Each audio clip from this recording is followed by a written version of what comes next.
The 10-minute talent rant is live. I'm James Hornick, joined as always by Jeff Smith, and we are on the clock.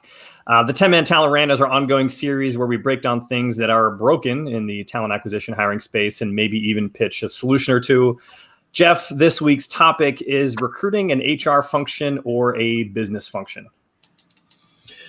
Well, strategically speaking, I mean, the integration of recruiters and recruiting into the day-to-day operations of the business is vital now. So however your means of getting there happens, that's the end goal. So maybe the conversation isn't so much like which silo it goes to as opposed to like what the strategy is to get there.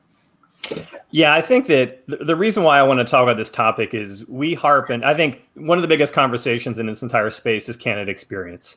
How companies can do a better job of branding themselves, treating candidates better, all these types of things. We talk about this constantly. This is one of the most broken things about that process is so many companies have a broad disconnect between the recruiters and the actual teams doing the hiring. Now, I don't want to paint too broad of a stroke with everybody. There's companies of different sizes, companies of different structures, companies of different industries. So there's no one size fits all approach to this.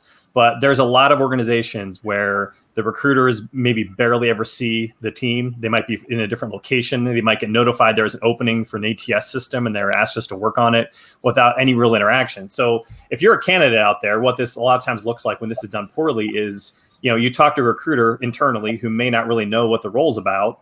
Then you talk to a team and find something else differently. And it's just a massive disconnect that I think it's just gotten worse over time. So the question is, how do you fix that gap? Because I think that any HR person will admit that recruiting is a different competency. Pretty much any recruiter will say that they're not an HR person. Yet there are still some synergies that make sense. I don't know. Yeah, no, you hit on a couple of great points. I think the first thing that you mentioned, like let's use software engineers as an example, the notoriously difficult, search for both recruiters and engineers. I think it's frustrating on both sides. Recruiters aren't inherently technical, but it doesn't mean that the integration into the business isn't going to be fortuitous. You don't have to know the tech stack in and out and syntax and all of these, different intricacies of the language to understand what the product is and what the vision of the company and the business unit is to develop. That's just as important to these people. And if a recruiter's just getting a job spec via, to your point, an applicant tracking system or their internal CRM, they're having absolutely zero interaction with that day-to-day business unit. How can they possibly describe what it's like to live and breathe in that unit day-to-day to a candidate? It's number one.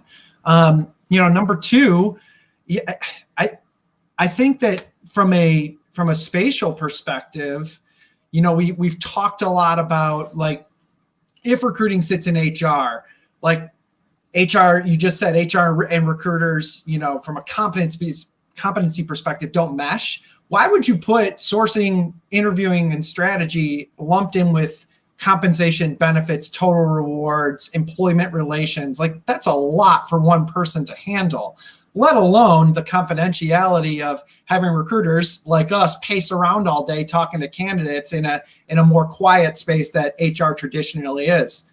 Sit them next to the business units. Let them absorb what's going on day to day. Yeah, I look at it. That's a great point. And I look at it, too, from the standpoint of I talked a lot recently about how recruiting metrics are very old school and kind of broken, right? And there has been a whole lot of innovation in that space. And I think what an interesting topic would be is if you optimize or you plan your recruitment metrics around the business success.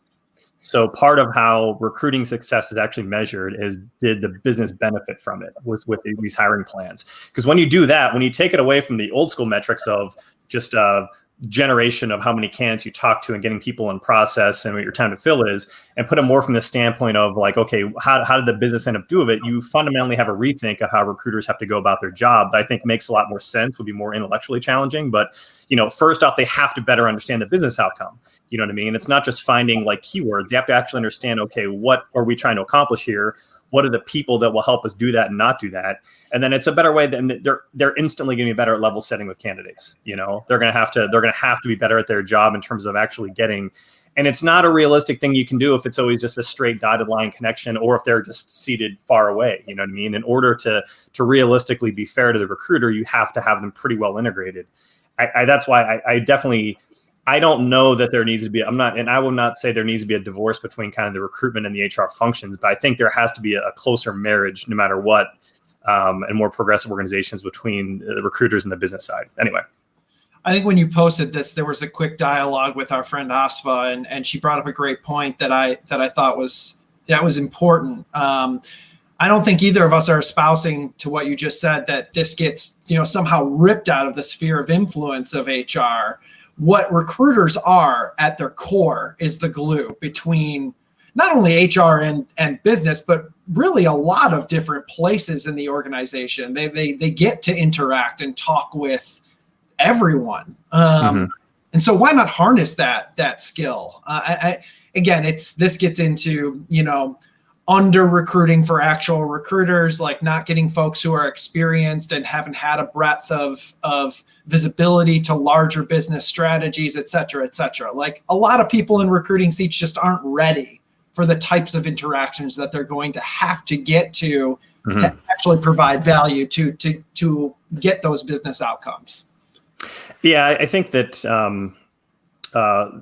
that's a great point. I think that recruiters, they have two challenges, and the reason why companies come to organizations like us is twofold. One, because their recruiters are generalists and they need specialists, and we have teams that specialize in things. But also, we just have more, because of that, we have more direct contact. Our teams here talk to marketing people all day, right?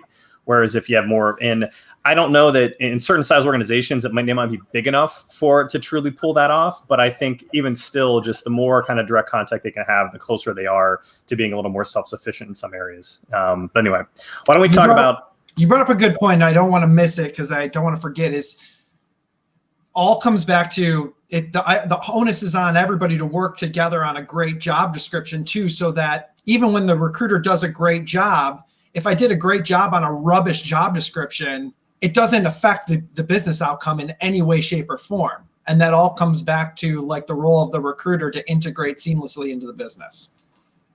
All right, we just got 2.5 minutes left here, my friend. Let's talk about solutions. So what are your recommendations? Listen, if you have recruiting kind of siloed in HR, and listen, you're not alone. I'm speaking to kind of the population at large. Loosen the purse strings a little bit.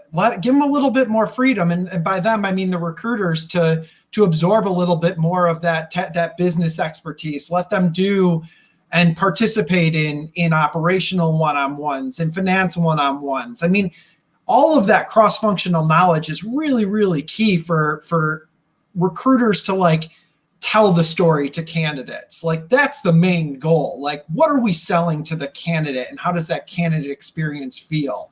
So if there's one main takeaway from this is, doesn't matter necessarily where it sits, so long as they have the ability and are afforded the opportunity to integrate more seamlessly with those units. I would say two things. One, when COVID ends, when you're redoing your office space, when you're redoing your floor plans, when you're trying to figure out where you're going to put people, put your recruiters beside the business people.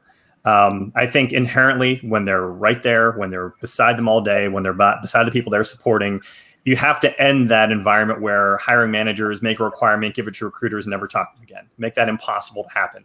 Make it so they're literally in their face and they're absorbing everything. And secondly, nothing's one size fits all, like we said a million times. I do think that if you're a business owner, this is just something you need to think about. You need to don't default to hire an HR person, have that HR person figure out recruiting. Think more strategically about whatever's going to make the most sense for you to make whatever you need to happen structurally where things are a little better integrated. And it's simple as that. Like I wish there was a one size fits all takeaway I could give for this, but there's so many different types of organizations that it's just not possible. But I think that it is something that the true owners of the organization need to think more about. So absolutely. Anyway, we're getting short on clock, so that's a wrap for this week. Thanks for tuning in to the 10-minute talent rant, which will always be available for replay on the HireWell YouTube channel, as well as the Talent Insights podcast on Apple Podcasts, Google Podcasts, Spotify, and YouTube. Jeff, thanks again for joining. Everyone else, I will see you soon. See ya.